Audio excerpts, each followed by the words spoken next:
And thank you so much to all my students for your wonderful response. मेरे को बहुत अच्छा response दे रहे हैं आप लोग, बहुत अच्छे अच्छे कमेंट्स लिखते हैं ना, ज़्यादा मेरे को मोटिवेशन मिलता है और बहुत ढेर वीडियोस बनाने का आपके लिए।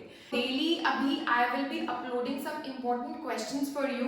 अभी मैं कुछ नए चैप्टर्स नहीं स्टार्ट करने वाली हूँ। अगर किसी पर्टिकुलर चैप्टर में प्रॉब्लम है तो आप मेरे को बता सकते हैं। चैनल मेरा अभी स्टार्ट हुआ है, मैं सारे चैप्टर्स को अभी आपके लिए कंप्लीट नहीं कर पाई हूँ, आई नो दैट। लेकिन इस टाइम पे व्हाट आई थिंक इज कि आप लोगों का सिलेबस कंप्लीट हो चुका होगा और आप लोगों को रिक्वायरमेंट होगी एक्स्ट्रा क्वेश्चंस की, ठीक है ना। तो इसलिए मैं आपको रोज एक्स्ट्रा क्वेश्चंस दे रही हूँ। But still if you want any particular chapter कि मैं स्टार्ट करूँ और आपको समझाऊं जो आपको नहीं आ पाया अभी तक, वो आप मुझे कमेंट सेक्शन में लिख सकते हैं, ठीक है। अदरवाइज डेली इंपॉर्टेंट क्वेश्चंस तो आपको मिलते ही रहेंगे। ओके, सो स्टार्ट करते हैं आज ट्रायंगल्स के important questions. First question is PQRS is a square. यहाँ पर हमें फिगर दे रखी है, PQRS एक स्क्वायर है, यानी इसकी सारी साइड्स इक्वल है और सारे एंगल्स 90 डिग्री के हैं, ठीक है। SRT is an equilateral triangle। ऊपर वाला जो ट्रायंगल बना है SRT is an equilateral triangle। That means इसकी तीनों की तीनों साइड्स इक्वल हैं and also all the angles are of 60 degree as it is an equilateral triangle। आगे बढ़ते हैं। Show that PT is equal to QT। PT और QT मतलब ये PT और QT मेरे को इक्वल प्रूफ करना है। This is the question and also show angle PQR is equal to 15 degree। ये भी हमको शो करना है कि TQR, अब ये TQR कौन सा एंगल है, ये वाला एंगल है, ये देखो।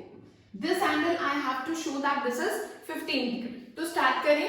देखो एक तो गिवन में हमारे पास ये है कि PQRS एक स्क्वायर है, तो यानी PQ is equal to QR is equal to RS is equal to SP।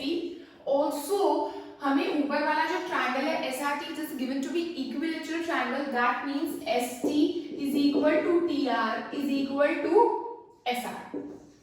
To prove में हमको करना है दो पार्ट्स। पहला पार्ट है PT को QT के इक्वल प्रूव करना, दूसरा पार्ट है एंगल PQR को 15 डिग्री के इक्वल प्रूव करना, ठीक है।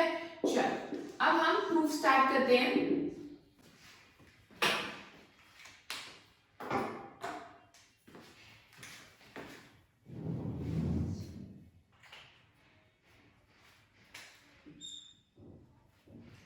तो प्रूफ में हमें PT को QT के इक्वल प्रूफ करना है, यानी PT is equal to QT।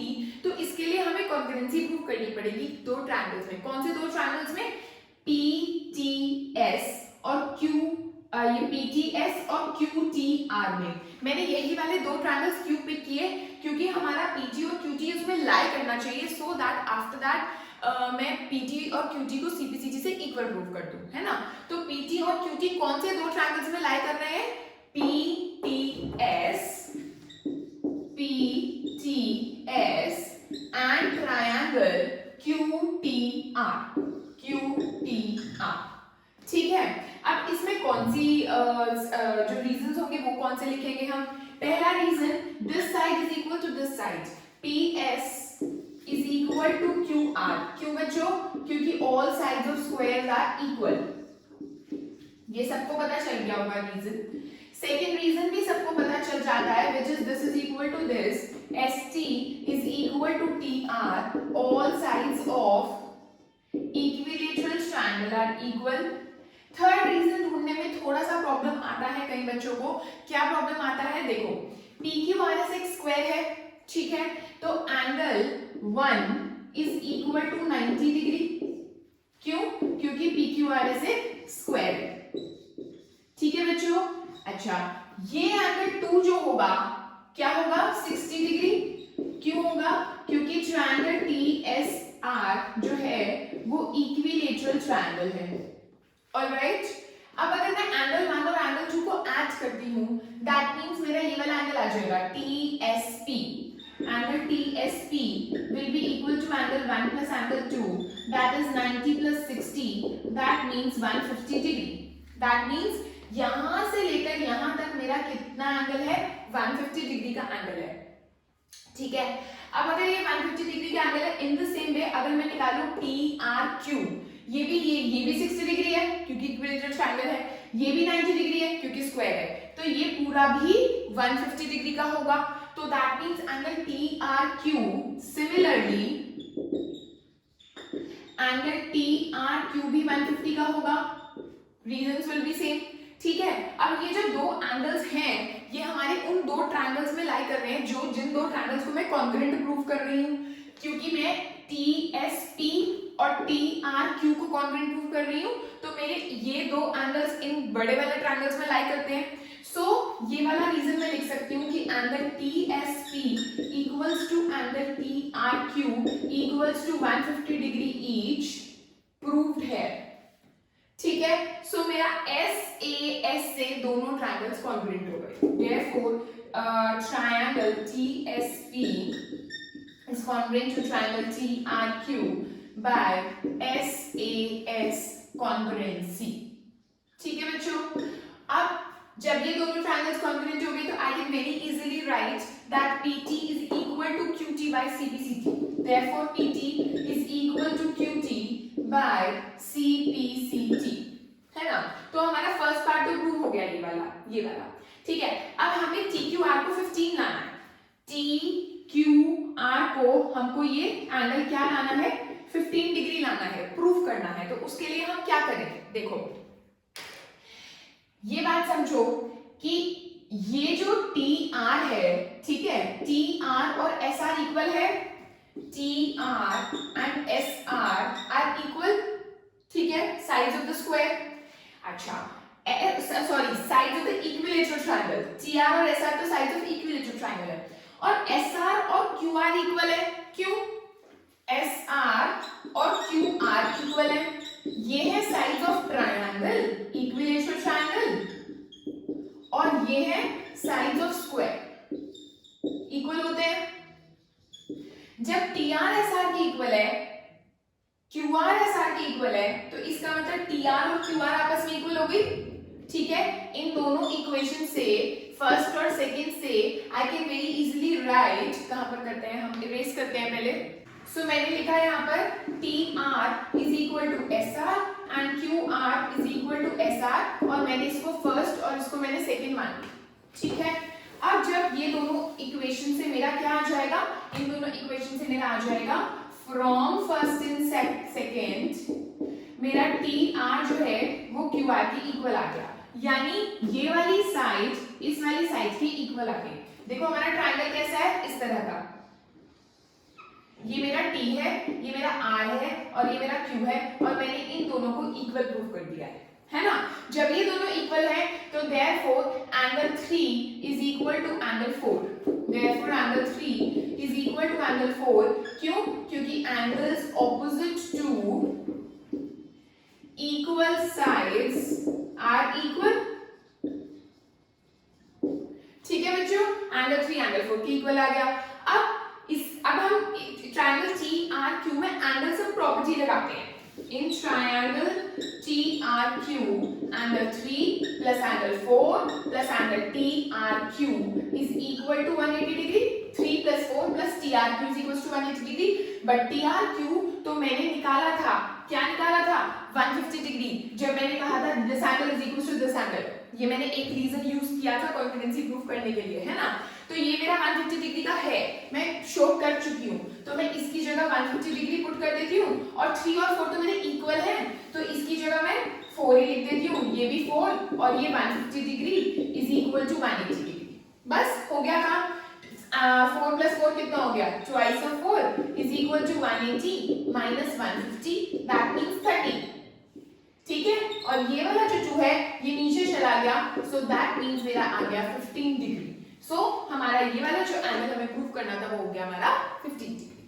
ठीक है बच्चों, तो क्वेश्चन मुश्किल नहीं था, बस ये है कि एक बार करा हुआ हो तो बहुत इजीली वहां पर हो जाता है, अदरवाइज ट्राई करना पड़ता है।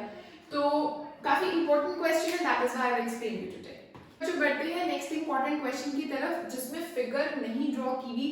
क्वेश्चन बहुत इजी है, सॉल्यूशन बहुत इजी है, थोड़ा सा बच्चों को प्रॉब्लम आती है फिगर ड्रॉ करने में। ठीक है, इसीलिए मैं आपको बता रही हूँ क्वेश्चन।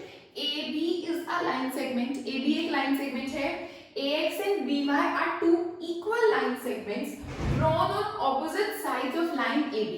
एक सेकेंड, सबसे पहले उन्होंने बोला AB एक लाइन सेगमेंट है, तो मैंने ये बना दिया AB, ठीक है। उसके बाद AX और BY से हमें ये पता चल रहा है कि A से एक लाइन सेगमेंट स्टार्ट हो रहा है, कहां से किधर, मतलब कहां से हो रहा है ये पता है कि यहां से स्टार्ट हो रहा है, नीचे की तरफ जा रहा है, ऊपर की तरफ जा रहा है, इधर जा रहा है, इधर जा रहा है, अभी कुछ साफ पता नहीं चल रहा है ना।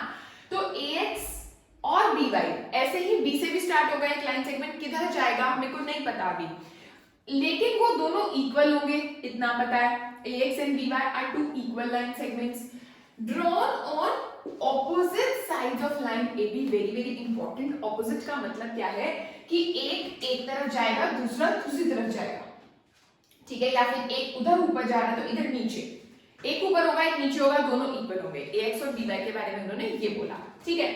सच दैट AX और BY पैरेलल भी हैं, ये भी बोल दिया, यानी AX और BY इक्वल भी हैं, AX और BY पैरेलल भी हैं। और तीसरी चीज, AX अगर ऊपर है तो BY नीचे है, अगर AX नीचे है तो BY ऊपर है, ठीक है। आगे चलते हैं। If AB and XY intersect each other at P, तो that means अभी देखो AX अगर मैं इधर बना दूं तो जो BY होगा वो नीचे होगा, और इस तरह से होगा कि BY मैं ऐसे नहीं बना सकती, मुझे ऐसे ही बनाना है। क्यों? क्योंकि ये दोनों लाइंस हमारी पैरेलल हैं, ये दिया हुआ है।